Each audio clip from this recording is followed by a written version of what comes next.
এবার প্রতীক জৈনের লাউডন স্ট্রিটের বাড়ির সিকিউরিটি রেজিস্টার বাজেয়াপ্ত করলো পুলিশ। কি কারণে এই পদক্ষেপ করেছে পুলিশ, আরো বিস্তারিত আমাদের জানাবেন। সরাসরি সঙ্গে রয়েছেন প্রতিনিধি পার্থপ্রতিম ঘোষ।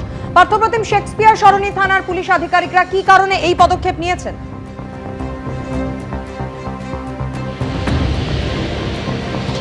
গতকাল রাত্রেবেলা শেক্সপিয়ার সরণি থানার পুলিশ তারা কিন্তু প্রতীক জৈনের যে বাড়ি রয়েছে লাউডন স্ট্রিটে, সেই বাড়ির যে সিকিউরিটি রেজিস্টার বুক সেটাকে বাজেয়াপ্ত করেছে এবং তার সঙ্গে আরও 3 জন নিরাপত্তারক্ষী যারা হচ্ছে গত বুধবার নাইট শিফটে ডিউটিতে এসেছিল, অর্থাৎ যারা হচ্ছে বৃহস্পতিবার দিন সকাল থেকে ডিউটিতে ছিল, এমনকি বেলার দিকে যারা ডিউটিতে ছিল এমন 3 জন নিরাপত্তারক্ষীকেও তলব করা হয়েছে জিজ্ঞাসাবাদ করার জন্য। মূলত যে বিষয়টা সেটা হচ্ছে, একদিকে তুমি জানো ইডির তরফ থেকে যে অভিযোগটা সামনে আনা হয়েছিল যে হচ্ছে যখন তারা রেড করছিল তখন তাদের কাছ থেকে জোর করে হার্ড ডিস্ক, ফাইল এছাড়া মোবাইল ফোন কেড়ে নেওয়ার অভিযোগ ওঠে রাজ্যের মুখ্যমন্ত্রীর বিরুদ্ধে।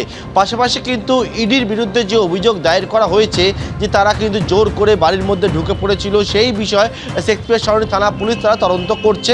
মুখ্যমন্ত্রী মমতা বন্দ্যোপাধ্যায় একটি অভিযোগ দায়ের করে শেক্সপিয়ার সরণি থানায়, অন্যদিকে পুলিশের তরফ থেকে একটা স্বতঃপ্রণোদিত মামলা রুজু করা হয়েছে। এখান থেকে পুলিশ এখন দেখার চেষ্টা করছে সেটা হচ্ছে যে সিকিউরিটি রেজিস্টার বুক রয়েছে সেখানে ইডি আধিকারিকরা যখন এই তল্লাশি অভিযানে এসেছিল তারা কি সেই সিকিউরিটি রেজিস্টার বুকে নাম নথিভুক্ত করেছিল নাকি জোর করে বাড়ির মধ্যে প্রবেশ করেছিল।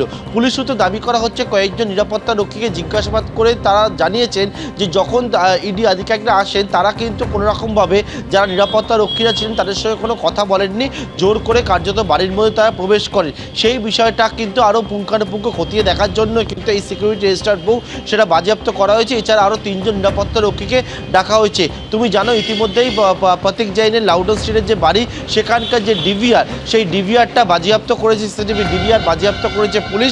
শেক্সপিয়ার সরণি থানার পুলিশ একদিকে কিন্তু পুলিশের তরফ থেকে তৎপরতা দেখা যাচ্ছে এই যে মামলা, সেই মামলার পরিপ্রেক্ষিতে ইডির বিরুদ্ধে যে অভিযোগগুলো করা হয়েছে সেই অভিযোগগুলোর পরিপ্রেক্ষিতে কিন্তু তারা বিভিন্ন যে মাধ্যমগুলো রয়েছে সেগুলোকে তারা তদন্তের মধ্যে আওতার মধ্যে রেখে সেগুলোকে এগিয়ে নিয়ে যাচ্ছে। অন্যদিকে ইডির তরফ থেকেও যে অভিযোগ করা হয়েছে, অভিযোগ পাল্টা অভিযোগ দুদিক থেকেই উঠে এসছে এবং এক্ষেত্রে পুলিশের তরফ থেকে কিন্তু তৎপরতা দেখতে পাওয়া যাচ্ছে এই মামলার ক্ষেত্রে যে ইডি আধিকারিকরা সেদিনকে এসে কী কী করেছিল সেই বিষয়ে পুঙ্খানুপুঙ্খ তথ্য অনুসন্ধান করার জন্য।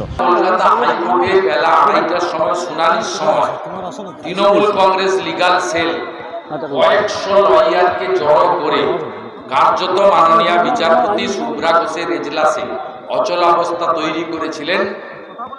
এই ঘটনার মূল দায়ী মুখ্যমন্ত্রীকে বাঁচানোর জন্য। তাই কলকাতা হাইকোর্টে এই মামলার শুনানির পরিবেশ নেই বুঝেই ইডির পক্ষ থেকে যে উদ্যোগ নেওয়া হয়েছে আমি মনে করি এটা অ্যাপ্রোপ্রিয়েট এবং সঠিক। সম্পূর্ণ মিথ্যা অভিযোগ, পেরে উঠছে না। তৃণমূলের সাথে নির্বাচনে বারবার শোচনীয়ভাবে পরাজিত হচ্ছে, সেই জন্যই ইডি হানা, সেই জন্যই আমাদের পার্টি অফিসের মধ্যে জিনিসপত্র কাগজপত্র নেওয়া, সেখানে আমরাও মামলা করেছি। উনি সব কিছুই হাওয়া গরম করতে চান, তো এটা নিয়েও ভাবছেন হাইকোর্ট নিয়ে বোধহয় একটু হাওয়া গরম। লাভ হবে না। আমরা বিশ্বাস রাখি, আমরা বিচার ব্যবস্থার প্রতি শ্রদ্ধাশীল, যে ন্যায্য বিচার পাবো, বাংলার মানুষের কাছেও পাবো এবং আদালতেও পাবো। এবিপি আনন্দ, এগিয়ে থাকে, এগিয়ে রাখে।